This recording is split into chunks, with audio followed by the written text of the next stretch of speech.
Now to really pull back the curtains, like geographically right now, as an investor, where are the biggest opportunities in terms of profit, like revenue?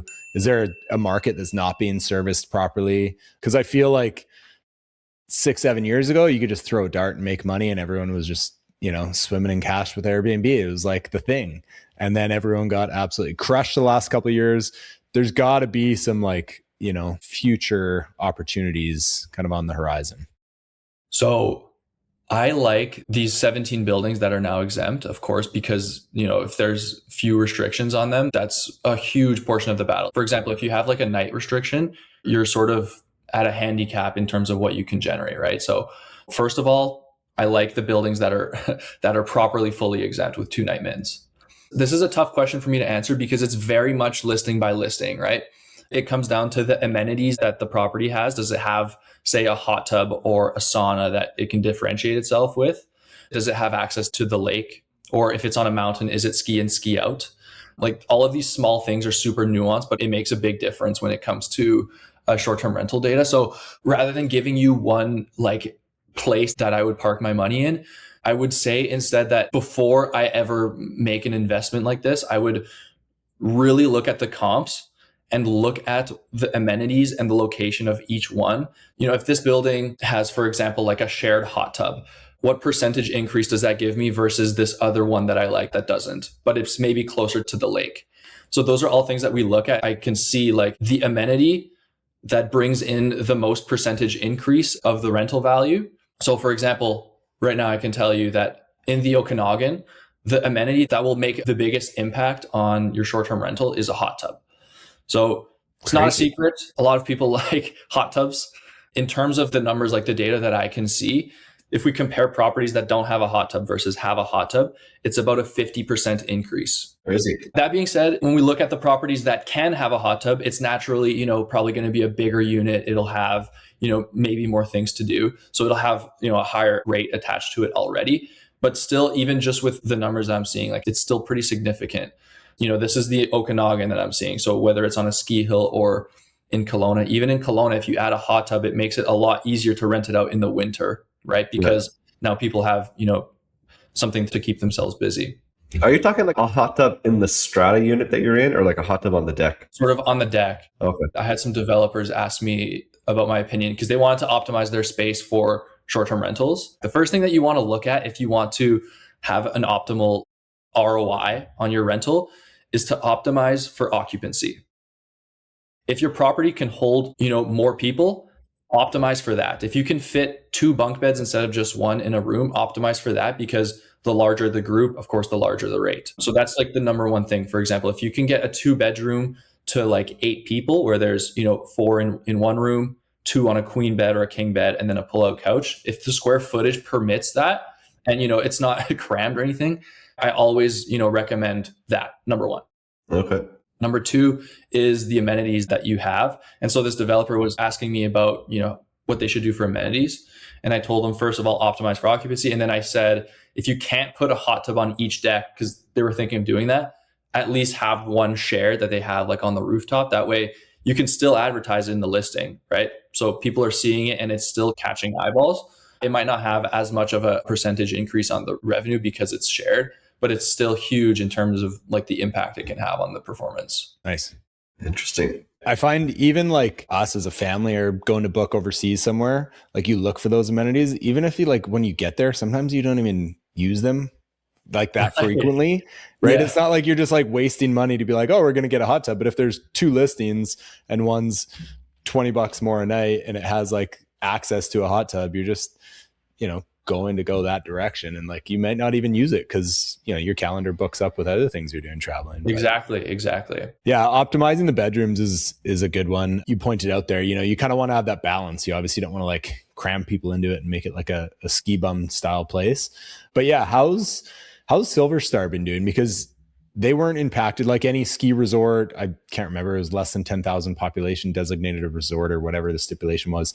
They weren't affected by short-term rental legislation. So is Silver Star just like pumping along? Are you guys very happy with the revenue you're seeing there? And like, what did you do differently in that portfolio to kind of add value to current owners there? Yeah. So Silver Star is an interesting one because Silver Star already has a really good summer market too. Like they have a ton of hiking and biking that they do up there. Yeah. Yeah. So it's actually still increasing every year, year over year. And yeah, if we compare occupancy from like last year to this year, we're up about 5%. Yeah. So Silver Star has been crushing. Like you're saying, all of the ski resorts are sort of exempt from all of these legislations. They were able to squeak by. Essentially at Silver Star, when we took over, the company that we took over from, they were doing a great job. The things that I was able to optimize on were those two things that I mentioned earlier. So pricing and listing, like getting exposure on different platforms. That alone, we were able to increase the revenue by 71% from previous to the next year. That's on average for the owners. So it's also nice because it came with like a laundry facility. So we're able to operationally like take in more units than we were currently doing. So yeah, it was a great setup. Like the laundry room is there, all the linens, all the towels are all in one area. It's almost like a hotel operation in a sense. It's just individually owned by owners. Those two booths, so the pricing and the platform optimization was definitely huge for us. But like when it came to pricing, so static pricing is essentially how people used to price their rentals. Like maybe look at their competitors and they would just manually place a rate. Sometimes it was a random rate. Sometimes people didn't do that much research and they would just maybe increase it on weekends if they were feeling creative, and then they would bring it back down for weekdays and then kind of hope that those rates worked.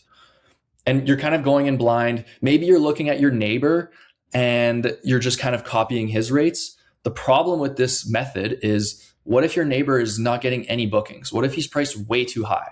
Or if he is getting bookings, what if he's priced way too low? You have no idea.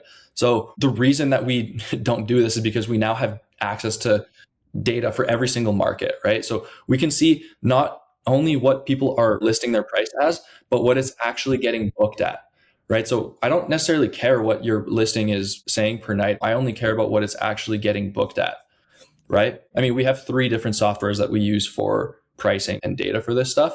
But essentially what we do is we look at, on average, like for example, if I'm doing a comparison for a property on Silver Star, like a 3-bedroom property, I'm looking at all of the 3 bedrooms in Silver Star.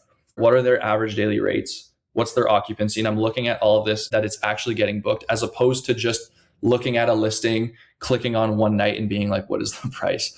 So that lever in itself alone was responsible for the vast majority of the increase. But the interesting part is, along with this strategy, sometimes the optimal thing to do is to lower the price slightly, right? Like let's say you have a Monday to Thursday that's open.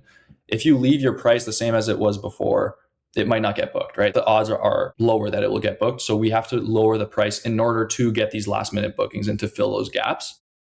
And so there was definitely some hesitation from some of the owners asking why the rates are lower now than they were before. But it just took time over the course of, us getting, exponentially higher rates in sometimes, and then slightly lower rates in other times, for them to see that this is actually part of a much bigger strategy to optimize their revenue all year long, as opposed to just sticking to one rate and hoping that it sticks. You know what I mean? Yes. I don't have the stomach for that either. Like if I'm looking at, a calendar being like, God, I have no bookings in the next 6 weeks, or like it's November and like the ski cabin hasn't really filled up in any bookings. I just have to like shut it off and like let the managers do their thing. Cause otherwise I'm like, oh my God, we're making no money this year. But like every year it fills up and like it performs how it's supposed to. So yeah, Totally. it's like owners self-managing, like unless you can emotionally disconnect from that. And like, I don't know, you're more of a gambler than I am. Yeah. That's a completely normal feeling. And honestly, most clients feel that, right? We had a condo building in Cabo San Lucas. We had 2 in the same building, both 3 bedrooms, same layout, same everything. Okay. One of the owners insisted that we have like a minimum night rate. And I forget what he set this rate at, but it must have been, decently high, because owner number 2 didn't have any minimum set. Right. So he was kind of more, feeling a little bit braver, maybe more of a gambler. But anyways, this property without minimums outperformed the property with a minimum by 57%. Whoa. And it was just from the owner saying like, I'm okay with capturing some bookings that are lower at times, knowing that other bookings are going to be high. Essentially, owner number 2 is able to let us do our thing by filling in the gaps as much as we can, which is what we specialize in, right? Like we are looking at this every day. And so by having less restrictions, by definition, we're just able to do our job more, right? So not to say that, we're against setting minimums. We do set minimums to a certain extent. It's just that, setting it too high can definitely be more of a shot in the foot, than if you were to just sort of, I guess, trust the data.